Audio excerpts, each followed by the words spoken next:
Okay, so I am just gonna talk about the finale of Stranger Things and season 5 as a whole. And I just finished watching the finale. So, of course, that's why my eyes look freaking, like I've been crying. To cut to the chase, this is, going to be a spoiler thing. So, if you haven't watched it, please get out of here. Don't want to spoil it for you. But honestly, I expected a lot more from the season finale, not gonna lie. I was just expecting that we were gonna see the big bad mind flayer, that was gonna be the main thing to overcome. And I didn't expect it to be just Vecna dying, and then, you know, his death was just so quick and abrupt, which I was like, I paused the show so I can see how many minutes were left. And there was like 54 minutes left. I'm like, all right, cool, cool. So something's got to happen. No, nothing freaking happened. Honestly, I expected more. And the freaking sister, 8, she died. She was gone for like 6, 7 years. And then she came back just for 2 episodes, 3, and then she dies. For what? Uh, but the ending in general with everyone, with all the characters getting together and like, having their last get-togethers and everything, you can tell that some of those scenes were their last scenes. And of course, when they cried, I cried cuz it's just kind of like just thinking like this was 10 years in the making and they're all probably super super close. And it's you're kind of like putting yourself in a perspective of like, or putting yourself in their shoes of like, these are people that I've been with so many years, almost like day in day out, and then now we're gonna not gonna be as close, and everything like that. So oh shoot. But the one that hit me harder, of course, after the graduation, when Mike says, of course I have a better idea. In my head, I'm just like, Dungeons and Dragons. When they were playing Dungeons and Dragons, and then at the end, the whole theory thing that Mike had, that Elle was alive. Yeah, it was sweet. It was cool, but also I think that is something that the writers wanted to give like an open ending for us to kind of like the viewers to think what they want to think. So like if Elle is actually dead or if Elle is actually alive.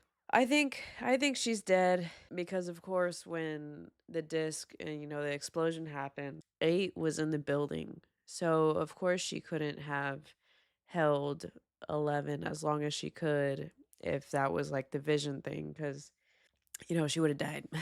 So I believe that Elle is dead. Of course it was sad with that freaking Purple Rain song when they were playing Dungeons and Dragons. You can tell with Sadie Sink, freaking Noah Schnapp, Lucas in there. You could tell, it was all their last scene, probably just to film. And when they were walking to the bookshelf to kind of like put their books up of like their names, and then them walking up the stairs. Oof, that crushed me because I just thought about like a little flashback of when I first watched Stranger Things, because I remember watching it the first day it released in the summer of 2016. And I remember I was like, this is the coolest show ever. The setting, the 80s setting, the whole that they were just little kids. And I think it was so great just to see them grow up for like the 10 years. And why am I crying? Oh my god. Yeah. But yeah, and then the whole scene when Mike he put the book in the bookshelf. But yeah, like it just makes you think like, this is already the end of something. So that was sad. And of course, the song choice that they ended the show with was Heroes, which oof, once the scene panned and faded into black. And then you hear like little and then you hear Heroes come out.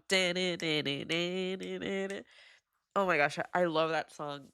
But that song, it was so perfect. And when it played, I broke down crying. because in season 1, episode 3 or 4, when they discovered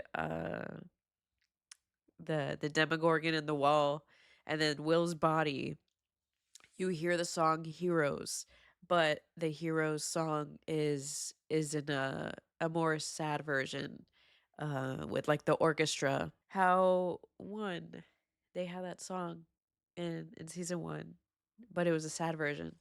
And then you get the ending of this season, and then it ends with the happier version of Heroes. I just thought it was a beautiful ending, but I still freaking expected a lot more from the freaking enemy.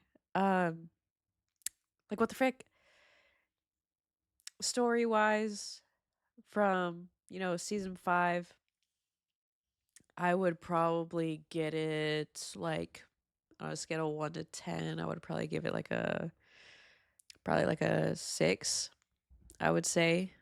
Um, but as an avid um person who is consistently watching Stranger Things over the years during the summer, the October time, because season 3 is the summer season, season 2 is Halloween season.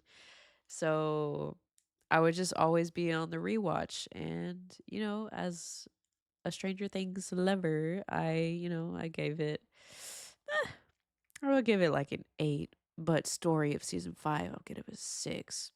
Uh, Part 1 was great when they released part 1. Part 2 kind of like went downhill for me, I guess, when like the sister came along, 8, because of course whenever she comes along it just kind of like goes to trash, just like in season 2 when the sister episode happened. That one, every time I rewatch Stranger Things, I don't watch that episode. Not gonna lie, I don't watch that. I skip it, go to the next one because I don't want to see it. It's it just doesn't match the Stranger Things story. I don't know if y'all feel the same way about season 5, about the whole thing with Vecna. Like that was just a little bit too quick. That monster was too big for, all the little friends with a little tiny gun like going pew pew pew pew pew pew pew. Like how is that going to affect it? And then the fire. So I was expecting a lot more. If Vecna died that quick, I was like thinking, man, we should see at least the Mind Flayer, at least the big guy. Henry goes into the memory and we see the Mind Flayer. Like the Mind Flayer told him to come and find him. So I was like, oh, sick, we're going to see him. But nope, that wasn't the case. That was a bummer, but at least it wasn't as bad as the Game of Thrones ending. I still say season 1 is number 1 for me. Season 4 is number 2. Season 3 is third spot. Season 2 season 2 is rank gosh, I don't know where to rank this. Season 5 was just something. Okay, season 5 will be number 4, and then season 2 is the last one. That's just my opinion. I did have a time where like me and my cousins were playing Dungeons and Dragons, and then this summer I was just like, man, I really want to play Dungeons and Dragons and I want to do campaigns. So when I went to Comic Palooza, I bought this I bought this little character, this little 3D printed character. It's like a little female warlock. So I bought this in the sense of like if any of my buddies like ever make like a campaign, or like my cousins and whatnot, I have this as a just to put on the board, and so I can be like, yeah, let's play, which I'm super excited about. So this makes me really happy having it with me. So that's just my rant. It's sad to see this show finally finish, because it's just something that was like 10 years worth of just constant longing to see. Now that it's come to an end, it's kind of like, now what?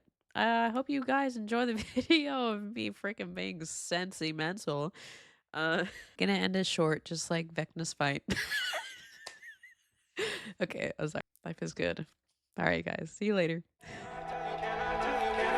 Can I tell you what I'm feeling?